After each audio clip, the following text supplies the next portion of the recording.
So a quick overview of Medicare itself, available to all Americans when they turn 65. It's interesting that many people have a misconception that Medicare is for people who are retired.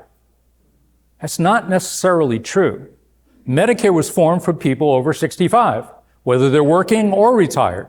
And so people have this misconception, I have to hold off, I have to wait until I'm retired before I can get onto Medicare. Not true. People use the term Medicare, but many people fail to understand there's a lot of different components to it. There's the alphabet soup that's behind me. A is for hospital charges, B is for physician charges, C is for Medicare Advantage, D is prescription drug, and then Medicare Supplement covers what A and B don't cover. The right combination of that alphabet soup is going to vary from one person to another. And it really needs to take into what their needs are, their lifestyle, and needs some help to guide them along the way. Medicare options vary by county.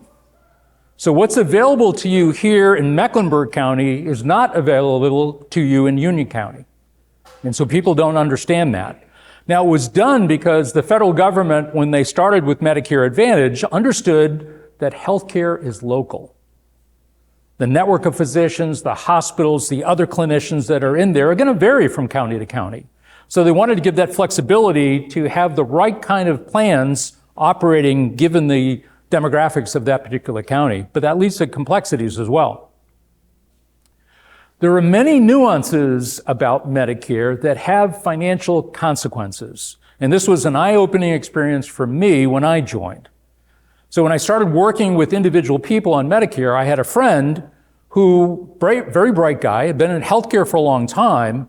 When he retired at the age of 65, he got Part A and Part B, but he didn't get Part D, which is prescription drug coverage. Why not? He wasn't on any drugs. So in his logical mind, why do I need coverage for something that doesn't apply to me? The problem with that is he got older and he had a need for drugs. And he went to apply to get prescription drug coverage. Well, he learned that he was going to have to pay a late penalty. And that late penalty was going to be with him for the rest of his life. So you have a couple of late penalties that everyone should be aware of. Part B and Part D are those traps, those financial traps, unless you know what is the right timing to get both those coverages. All of the above leaves many who are 65 confused, overwhelmed, and lost. And many of them work for you.